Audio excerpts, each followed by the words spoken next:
This is part 2 of my fashion figure assignment আর কালকে আমরা এগুলো ড্র করেছি সো আজকে আমরা এগুলোকে পেইন্টিং করব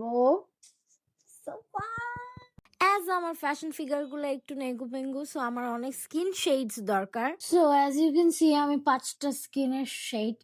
রেডি করছি এখন কালার করব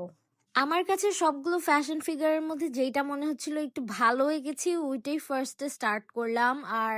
সবচেয়ে লাইট যে স্কিন টোনটা আমি রেডি করেছিলাম ওইটা দিয়ে ফার্স্টে বেস ক্রিয়েট করলাম আর then lighter skin tone darker skin tone shades of white shades of red সবকিছু দিয়ে আমি স্কিনের ডেপথ এন্ড হাইলাইটস ক্রিয়েট করলাম ফুল বডি আঁকা শেষ হওয়ার পর আমি ওর ফেসে গেলাম ফেসটা আঁকলাম ওর হেয়ার আঁকলাম ওর আন্ডারগার্মেন্টস আঁকলাম আর এই যে ওর final look. She looks gorgeous. এইটাই মেবি আমার সবচেয়ে সুন্দরটা ছিল তারপরে পাশের দুইটাকেও আমি স্কিন দিয়ে দিলাম ওদের আন্ডারগার্মেন্টস ওদের হেয়ার ওদের ফেস সবকিছু দিয়ে দিলাম আমি তোমাদেরকে আরেকটা ভিডিওতে দেখাবো যে আমি ফেস কিভাবে ড্র করি খুব ইজি ভাবেই ড্র করি সো তোমরা শিখে নিতে পারবা অ্যাজ আমি ক্লাসের আগের দিন এগুলো করতেছিলাম সো একটানা বসে করতে করতে আমার ঘাড় পিঠ সব ব্যথা হয়ে গেছিল আমার এক একটা ফ্যাশন ফিগারের জন্য আধা ঘন্টা সময় লেগেছে 7টা করার পর আমার আরো 3টা বাকি ছিল সো ওই 3টা আমি সকালে উঠে করেছি